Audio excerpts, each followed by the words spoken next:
Hello everyone, मैं मनीष अग्रहरी और आज हम डिस्कस करने वाले हैं सेक्शन 194J जो बात करता है fees for professional and technical services. सबसे पहले इस सेक्शन में मैं क्लियर कर दूं, ये टीडीएस का सेक्शन है इनकम टैक्स की, जिसमें जो रेट है वो 10% और 2% दोनों दिए गए हैं। ज़्यादा लोगों को कन्फ्यूजन होता है कि 194J में जो रेट है वो 10% है, बट यहाँ पे 10% और 2% दोनों केसेस है। वो हम डिस्कस करेंगे कि ये सेक्शन किस पे अट्रैक्ट होता है और कब हमें 10% की रेट से टीडीएस डिडक्ट करनी है और कब 2% के रेट से। सबसे पहले हम एक ओवरव्यू देखेंगे, उसके बाद एग्जांपल देखेंगे, फिर जो इस पे लॉ में दिए गए हैं उन चीजों को रीड करेंगे। तो सबसे पहले अगर हम बात करें कि ये जो 194J सेक्शन अट्रैक्ट होता है ये किस पे एप्लीकेबल है, तो ये सारे एनी पर्सन में जो इंक्लूड होता है सेक्शन 231 में डिफाइंड है, और एनी पर्सन में आते हैं आपके individual, HUF, company, form, AOP, BOI सारे आते हैं। लेकिन ये सेक्शन जो होता है इंडिविजुअल एचयूएफ को छोड़ करके सारे पर्सन पे, एनी पर्सन अगर आप देखेंगे यहाँ पे वर्ड जो यूज है इन्होंने डिडक्टर जो है एवरी पर्सन है other than individual and HUF और इंडिविजुअल को छोड़ के सारे पर्सन पे ये टीडीएस एप्लीकेबल होता है अगर वो डिडक्टर है। और who is responsible for paying, तो रेसिडेंट पर्सन, डिडक्टी कौन है हमारा, रेसिडेंट पर्सन है। अगर डिडक्टी रेसिडेंट है तभी सेक्शन 194J में टीडीएस डिडक्ट होगा, अदरवाइज हम सेक्शन 195 में या 115A या 44DA में जाकर के देखेंगे जो नॉन रेसिडेंट में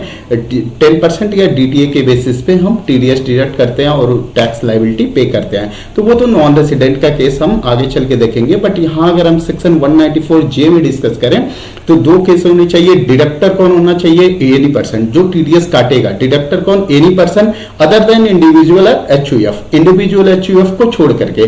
बट सर आप पूछेंगे कि एचयूएफ और इंडिविजुअल को छोड़ा गया, तो इसको हमेशा के लिए नहीं छोड़ा गया। इन्होंने नीचे जाकर के बोला है कि अगर इंडिविजुअल और एचयूएफ की प्रीसीडिंग फाइनेंशियल ईयर में, इमीडिएट प्रीसीडिंग फाइनेंशियल में टर्नओवर जो है इनकी अगर बिजनेस है 1 करोड़ से एक्सीड कर जाती है और आपकी अगर प्रोफेशन है 50 लाख से एक्सीड कर जाती है, तो ये सेक्शन इस पे 194J इंडिविजुअल और एचयूएफ पे भी अट्रैक्ट हो जाता है। फिर उनकी भी रिस्पॉन्सिबिलिटी हो जाएगी कि 194J में टीडीएस डिडक्ट करे। बट अगर इंडिविजुअल और एचयूएफ की प्रीसीडिंग फाइनेंशियल ईयर में टर्नओवर जो थी बिजनेस के केस में 1 करोड़ से कम है और प्रोफेशन के केस में 50 लाख से कम है, तो इंडिविजुअल एचयूएफ को टीडीएस डिडक्ट करने की जरूरत नहीं है। और डिडक्टी कौन होगा, डिडक्टी जो है आपका रेसिडेंट पर्सन होना चाहिए, नॉन रेसिडेंट पे ये सेक्शन एप्लीकेबल नहीं होती है।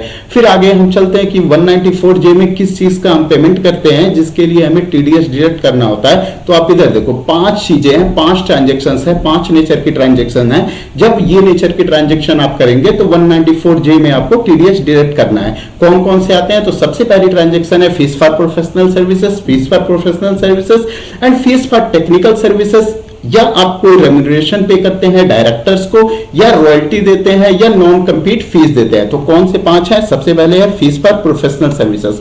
अगर आप किसी सीए लॉयर को पे करते हैं उनकी प्रोफेशनल सर्विसेज की, या आप फीस फॉर टेक्निकल सर्विसेज दे रहे हैं, क्या पेमेंट कर रहे हैं, या कोई रेम्यूनरेशन पे कर रहे हैं। ज्यादातर आपको भी पता है कि रेम्यूनरेशन इंडिविजुअल एचयूएफ तो करेगा नहीं, कंपनी ही पे करती है। रेम्यूनरेशन पे कर रही है किसको, डायरेक्टर्स को ऑफ कंपनी। डायरेक्टर को अगर रेम्यूनरेशन जा रहा है तो यहाँ पे 194J में टीडीएस डिडक्ट होगी।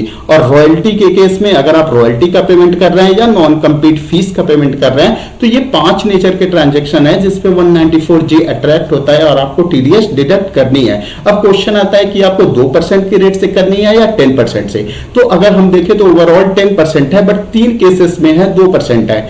ओवरऑल 10% के रेट से टीडीएस डिडक्ट करनी है, बट 3 केसेस ऐसे हैं जहां पे आपको टीडीएस रेट 194J में 2% से करनी है।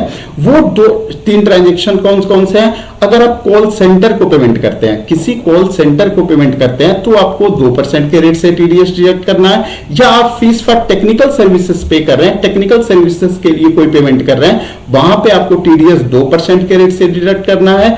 और अगर आप पेमेंट कर रहे हैं रॉयल्टी का, वो भी रॉयल्टी अगर आप देखेंगे तो सेल डिस्ट्रीब्यूशन जो है, एग्जीबिशन, फिल्म्स, मूवीज से रिलेटेड है, तो उस केस में आपको 2% करना है। यहां मैं फिर क्लियर करता हूं, अगर रॉयल्टी है आपका सॉफ्टवेयर से रिलेटेड या अदर देन मींस जो रॉयल्टी का पेमेंट आप कर रहे हैं वो है related distribution, exhibition of films, movies का, तो वहां पे 2% है। बाकी केसेस में रॉयल्टी में आपको 10% से ही टीडीएस डिडक्ट करना है।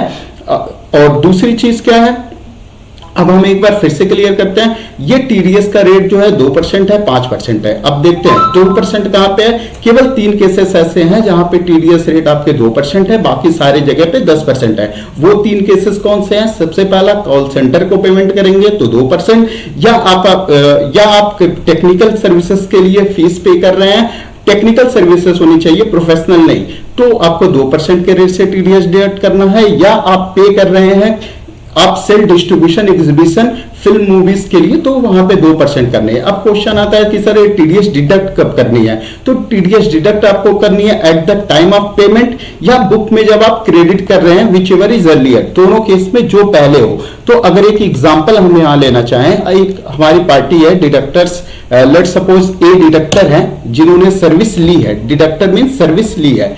ए ने क्या किया, इनके पास आया, बिल आया इनके पास, और उस बिल में जो है इनवाइस डेट जो मेंशन है, आपकी इनवाइस डेट लेट सपोज 26 जून है, 26 जून की इनवाइस है, बट हमारे पास इनवाइस जो आई वो आई 28 जुलाई में, 28 जुलाई में हमारे पास इनवाइस आ गई, बुक में हमने एंट्री पास कर दी 28 जुलाई को। अब इसकी पेमेंट जो गई है हमारी 18 अगस्त में जाके इसकी पेमेंट हो रही है, ठीक है। इनवाइस हमारी कब की है? जून की, और हमने बुक कब कर दिया? आज 28 जुलाई में हमने बुक में एंट्री पास कर दी, और 18 अगस्त को हम इसकी पेमेंट कर रहे हैं बी पर्सन को। तो यहां पे ए मैं हूं डिडक्टर, और बी कौन है? डिडक्टी, जिससे हमने सर्विस ली। तो अब हमें टीडीएस डिडक्ट कब करनी है? तो टीडीएस डिडक्ट कब करनी है? जब बुक में क्रेडिट कर रहे हैं या पेमेंट कर रहे हैं, विच एवर इज अर्लियर। तो अगर देखें 28 जुलाई और 18 अगस्त में, दोनों में से पहले कौन सा है? 28 जुलाई। इट मींस आप 28 जुलाई को जब आप क्रेडिट कर रहे हैं तो आपको टीडीएस डिडक्ट कर लेनी है, और ये टीडीएस जो आप डिडक्ट करते हैं नेक्स्ट मंथ में आपको 7 तारीख तक डिपॉजिट करनी होती है। तो अगर हमने जुलाई में टीडीएस किया डिडक्ट, तो 7 अगस्त तक हमारी रिस्पॉन्सिबिलिटी है कि इसको हम जमा कर दें। मतलब आपको जिस महीने में टीडीएस आप डिडक्ट करते हैं, उसके नेक्स्ट फॉलोइंग मंथ्स में आप विद इन 7 डेट तक आपको डिपॉजिट करनी होती है। लेकिन इसका एक एक्सेप्शन है मार्च का। मार्च में अगर आपने कोई टीडीएस डिडक्ट किया, वो नियमतः 7 अप्रैल तक डिपॉजिट करना होता, बट उसमें आपको टाइम दिया गया, आप 30 अप्रैल तक भी डिपॉजिट कर सकते हैं। मींस मार्च की जो टीडीएस है वो 7 अप्रैल तक ना करके 30 अप्रैल तक भी हम डिपॉजिट कर सकते हैं। तो फिर बात आती है कि टीडीएस की ठीक है कब काटनी है, क्या इसमें कोई थ्रेशोल्ड लिमिट है? तो यस, थ्रेशोल्ड लिमिट है इसमें 30,000 का। यहां पे आपको ध्यान देना है, जो ये 30,000 की थ्रेशोल्ड लिमिट है, ये सेपरेटली सारे ट्रांजैक्शंस पे, नेचर ऑफ ट्रांजैक्शंस पे डिपेंड करेंगे। इसको भी हम एग्जांपल से समझेंगे कि जैसे अगर हम जो बात कर रहे हैं सेपरेटली का यहां पे मीनिंग क्या आएगा। तो जैसे ए है, ए मैं डिडक्टर हूं, मैंने सर्विस ली, किससे ली है? बी से सर्विस ली। बी से सर्विस क्या ले रहा हूं? एक प्रोफेशनल सर्विसेज ले लिया। उन्होंने क्या किया? मुझे कुछ टैक्स कंसल्टेंसी का सर्विस दे दिया, जिसका बिल इन्होंने मुझे 28,000 का दे दिया। फिर कुछ टेक्निकल सर्विसेज का मैंने इनसे कुछ ट्रांजेक्शंस कर ली, और उसका इन्होंने बिल मुझे 27,000 का दे दिया। अगर हम इसका टोटल करें, अगर आप इसका टोटल देखेंगे तो 55,000 है। जैसा कि मैंने बोला 30,000 तक आपको टीडीएस डिडक्ट नहीं करना है। अगर अबव 30,000 होता है फिर आपकी टीडीएस डिडक्ट करने की रिस्पॉन्सिबिलिटी आती है। तो ए जो है डिडक्टर है, सर्विस ले रहा है, डिडक्टर है। बी से सर्विस लिया हुआ है, तो सर्विस दो नेचर की है, 55,000 हो गया। क्या यहां पे टीडीएस डिडक्ट करे ए? तो आंसर है नो। रीजन उसका है क्योंकि जो हमें 30,000 थ्रेशोल्ड लिमिट चेक करनी है वो सेपरेटली चेक करनी होती है, और अगर हम जब सेपरेटली देखते हैं तो प्रोफेशनल सर्विसेज का हमारा 28,000 ही है, ये 30,000 से एक्सीड नहीं किया, इसलिए इस पे टीडीएस नहीं डिडक्ट होगा। और टेक्निकल सर्विसेज 27,000 है जो कि 30,000 से कम है, तो फिर यहां पे भी टीडीएस अट्रैक्ट नहीं होगा। इसका मतलब 55,000 की भले हमने इनसे सर्विस ले ली, बट हम बी का कोई भी टीडीएस डिडक्ट नहीं करेंगे। ठीक है, यहां पे कोई भी टीडीएस डिडक्ट नहीं होगा जब तक ये 30,000 से एक्सीड ना कर जाए। लेकिन इसके एक एक्सेप्शन है, अगर आपको जैसे मैंने बताया कि 5 नेचर के ट्रांजेक्शन्स हैं जिसपे आपकी ये 194 जे आते हैं, बट एक्सेप्शन है अगर आप कोई रेम्यूनरेशन पे करते हैं डायरेक्टर्स को रेम्यूनरेशन पर पे करते हैं, वहां 30,000 का स्लैब एप्लीकेबल नहीं होता है। इट मींस अगर आप किसी डायरेक्टर को 1 रुपए का भी पेमेंट करते हैं रेम्यूनरेशन के रूप में तो आपको टीडीएस डिडक्ट करनी है। तो 30,000 का जो स्लैब है वो प्रोफेशनल सर्विसेज के लिए, टेक्निकल सर्विसेज के लिए, रॉयल्टी के लिए एंड नॉन कम्पीट फीस के लिए ही एप्लीकेबल होगी। ठीक है, ये भी चीजें हमने डिस्कस कर ली। अब अगर हम आगे एक बार और बात करें तो इसमें जो हमने बात किया कि ये सेक्शन एप्लीकेबल होती है every person, individual and HUF पे, लेकिन इंडिविजुअल और एचयूएफ पे तभी एप्लीकेबल होगी जब उसकी जो लास्ट ईयर की ट्रांजेक्शंस थी, टर्नओवर थी, वो बिजनेस के केस में 1 करोड़ एक्सीड करती है और प्रोफेशन के केस में 50 लाख। तो अब ये अगर लेट सपोज मेरा कोई इंडिविजुअल है, मैं ही हूं, और मेरी जो पिछले साल की टर्नओवर थी वो बिजनेस के नेचर में 1 करोड़ से एक्सीड कर गई, तो अब हमें इस सेक्शन में टीडीएस किस किस पे डिडक्ट करनी है? तो केवल 2 ट्रांजैक्शंस के नेचर हैं जहां पे हमें टीडीएस डिडक्ट करनी है। सबसे पहला प्रोफेशनल सर्विसेज का या टेक्निकल सर्विसेज का। और आपको भी पता है कि इंडिविजुअल कभी रेम्यूनरेशन डायरेक्टर को पे कर नहीं सकता। रॉयल्टी कितने का भी अमाउंट का हम सर्विस ले लें एज ए इंडिविजुअल, बट हम इस पे रॉयल्टी पे टीडीएस डिडक्ट नहीं करेंगे, ना तो नॉन कम्पीट फीस पे। तो इसका मतलब एक इंडिविजुअल एचयूएफ जिसकी ट्रांजैक्शन 1 करोड़ से एक्सीड कर जाती है, in case of business and profession के केस में 50 लाख से एक्सीड कर जाती है, तो भी वो केवल 2 ही ट्रांजैक्शन के नेचर के लिए रिस्पॉन्सिबल है कि अगर वो ट्रांजैक्शन लेता है और वो ट्रांजैक्शन की वैल्यू 30,000 से ज्यादा है तो उसको टीडीएस डिडक्ट करना है। वो ट्रांजैक्शंस प्रोफेशनल सर्विसेज या टेक्निकल सर्विसेज होनी चाहिए। बाकी अगर रॉयल्टी के केस में वो कितने भी अमाउंट की रॉयल्टी का पेमेंट कर दे तो भी इंडिविजुअल एचयूएफ को टीडीएस डिडक्ट करने की रिस्पॉन्सिबिलिटी नहीं आएगी। अब उसके बाद अगर देखें तो ये आपको पता होगा कि फॉर्म 14 मई 2020 से 31 मार्च 2021 में बीच में इन्होंने कोविड के कारण रेट जो था ये क्रैश हुआ था। जो 2% और 10% थे उसमें 25,000 इन्होंने रिड्यूस किया था और वो इफेक्टिव रेट जो था 2% का 1.5 हो गया था और जो आपका 10% है वो 7.5% हो गया था। बट वो केवल लिमिटेड पीरियड के लिए है, 14 मई 2020 से 31 मार्च 2021 के बीच के जो ट्रांजैक्शंस है उस पे ही एप्लीकेबल है। बाकी 1 अप्रैल 2021 से आपको फुल रेट पे 2% या 10% के रेट से ही टीडीएस डिडक्ट करनी है। अगर हम और भी चीजें देखें, इलेस्ट्रेशन हमने डिस्कस कर ली है। बाकी नॉन एप्लीकेबिलिटी अगर देखेंगे सेम वही मैंने जो बताया, इंडिविजुअल एचयूएफ पे तभी एप्लीकेबल है जब 1 करोड़ से एक्सीड करे या 50 लाख से एक्सीड करे।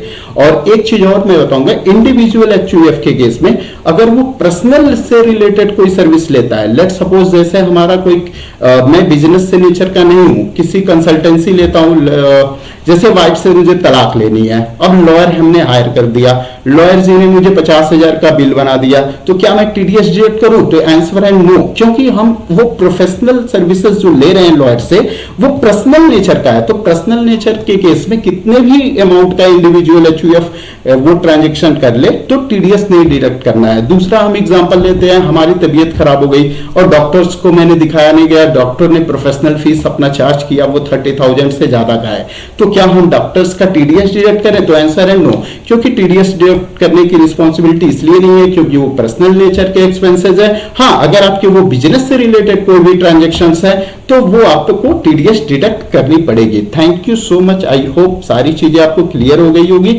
और अगर कोई भी अभी डाउट है तो आप कमेंट बॉक्स में मुझे बता सकते हैं। Thank you so much for watching my video.